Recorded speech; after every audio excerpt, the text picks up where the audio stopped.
Welcome back to Rooftop Talks. Today I will be Captain Obvious, here to explain to you why murder is wrong. Now, first of all, we need to kind of define murder in a way that we can all agree on. Murder in this case, I believe it would be semantic of me to say that murder can only apply to a human.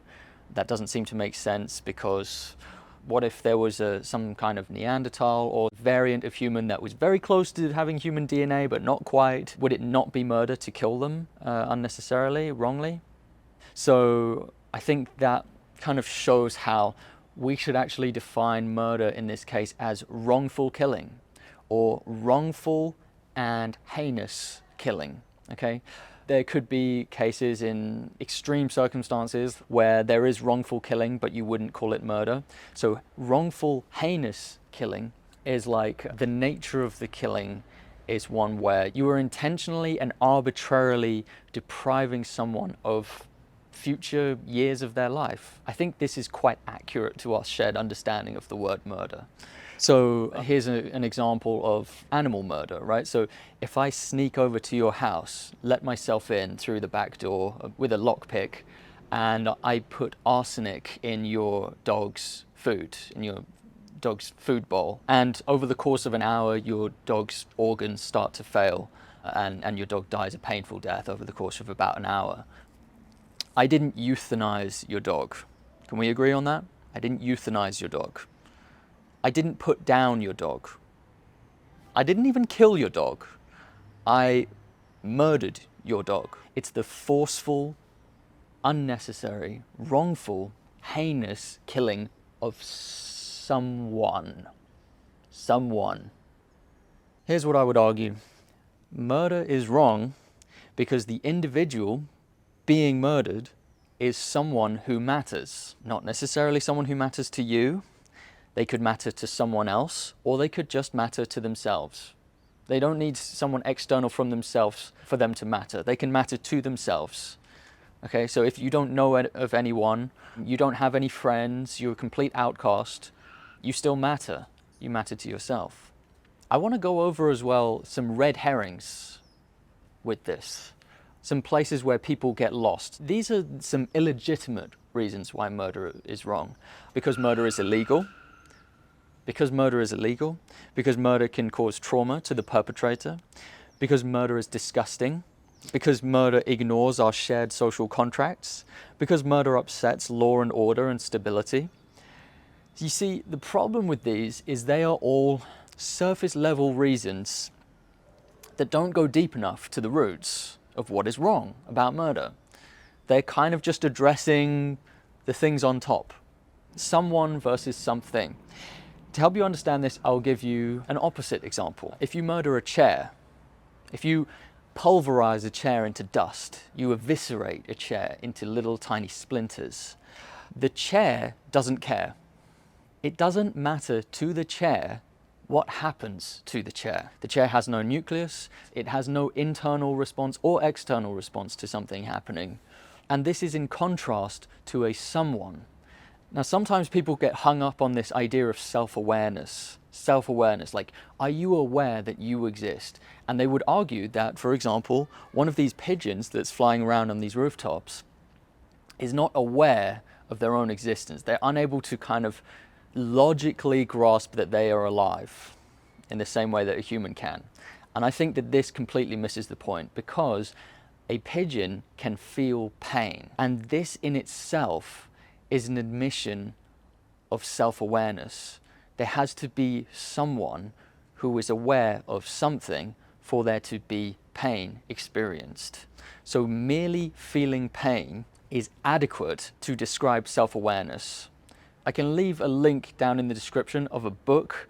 The name escapes me, but it explains this idea of self-awareness. And look, our language around murder intuits this. To even me saying I murdered the chair, it doesn't actually work. And you understand that. You can understand that with a basic knowledge of the English language, that you didn't murder a chair, you destroyed a chair, because the chair is not a someone, the chair is a something. Our language intuits the difference. And I would argue that we can treat objects like chairs however we like, however it suits us, but we can't say the same thing of individuals. We cannot say the same thing of subjects.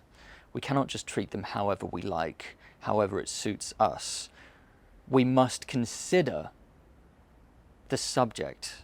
Some people in this space refer to subjects as moral patients. I think that's quite a good way of defining it. A moral patient, that is someone who matters in some kind of ethical sense. I would argue for an ethical principle to have validity, it has to be anchored to a subjective experience. It can't be important if it's not anchored to someone's subjective experience. Now, why do I go into all of this? Like, why is this important? Well, I think it's important because when we as vegans talk to non-vegans, this is something that comes up a surprising amount, which is, well, why is it important that someone's life should be respected if I kill them without any pain? See, people can intuitively understand the importance of not inflicting pain on an animal. They'll often say things like, well, you can kill that lamb, but as long as you do it painlessly, as long as you do it without pain, I don't see a problem in killing that lamb. And I think that's because they don't grasp that you are not killing the lamb, you're not euthanizing the lamb, you're not putting the lamb down, you are murdering the lamb. By this definition that we've gone through, you are wrongfully, heinously, arbitrarily taking the life of an individual who is not consenting to such, where you don't need to. You have no survival need to do this. Therefore, it's arbitrary. You are in fact incentivized to do it in many cases. If you work in an abattoir, you make money doing it, the abattoir makes money, there's a business. We don't murder for survival, we murder for profit, for money. That makes the action optional. It's optional. But I think if they understood that murder is wrong, it would really help us to move past this sticking point. I know for a lot of you, you're already on the same page. You've already come to this conclusion. It's very obvious. It's very intuitive. But some people, they think they're being really smart by saying, well, there's technically nothing wrong with murder, with murdering an animal. It's the pain part. It's the torture that's the problem.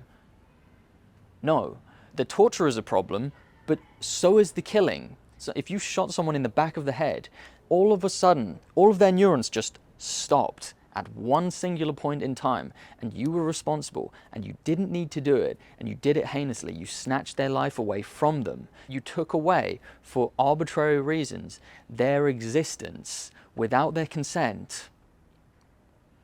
That is wrong, regardless of pain.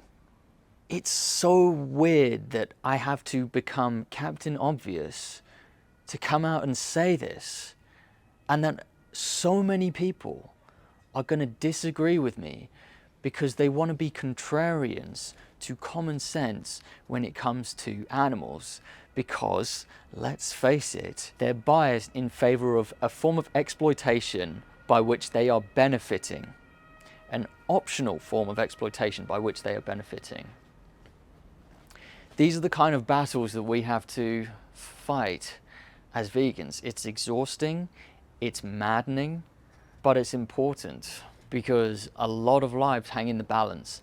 This atrocity that is ongoing in our society relies on people not understanding this. It relies on people not having this discussion and not reaching a reasonable conclusion. That's how this system is perpetuated over time. People see a visceral case of violence perpetrated against animals, and they scramble for rationalizations as to why it's okay. And when they find something like this quasi-intellectual statement of, well, murder isn't necessarily wrong if you do it without pain, this half-baked pseudo-intellectualism, when they arrive at that, and there's no one there to push back and say, no, painless murder is still a violation of that animal's rights, their innate, inalienable rights. When there's no one there to push back, this thing can keep on going. This merry-go-round of madness, this eternal Treblinka, this eternal Auschwitz, of these animals. Okay, I'm finishing there. Goodbye.